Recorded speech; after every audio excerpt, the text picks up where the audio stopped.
watch. If you are this woman, watch and pray and seek a safe place and share your story and trust God, because you are not at fault. You cannot change your husband. You cannot fix this situation. But God is using it, and he will use it. So seeing how yourself through Jesus' eyes, when that heat comes, you have different thoughts about yourself and who you are. You're going to God's word and you're not reading them as words of condemnation. You are reading them as words of love and comfort and acceptance and approval. And when we as women come alongside women who are suffering and we are loving you and showing you that unconditional love of Christ, it changes the way you think about yourself and your circumstances. It changes the way you act and interact, and it also bears fruit.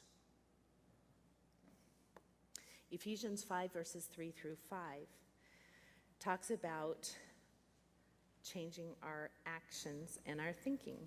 But fornication and all uncleanness or covetousness, let it not even be named among you as is fitting for saints. Neither filthiness nor foolish talking. If you live with a man who is using power and control, these words are going to sound very familiar to you. Filthiness, foolish talking, or coarse jesting, which are not fitting, but rather giving of thanks. For this you know, that no fornicator, unclean person, or covetous man who is an idolater, a man who is hungry for power and control, is an idolater. He is not content with what God has given him, and he wants more.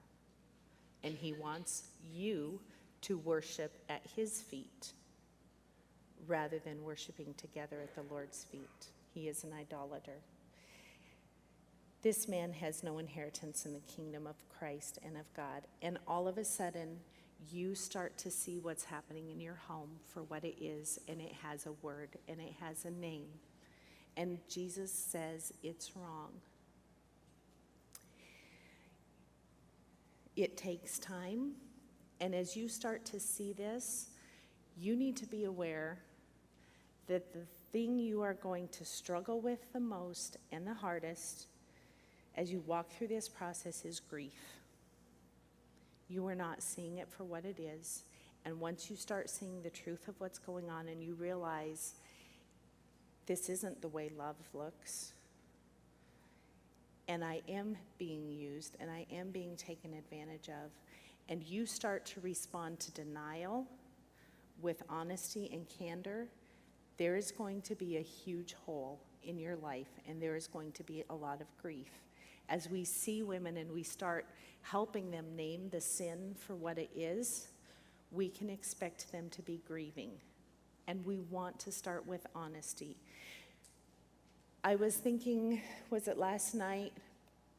Mr. Stearns was reading through Colossians and the list of all the sins, right, that you put off. He was in Colossians 3. See, God gives us names for sin. And when Jesus died on the cross, he didn't die for some nebulous cloud of sin. He died for specific sin.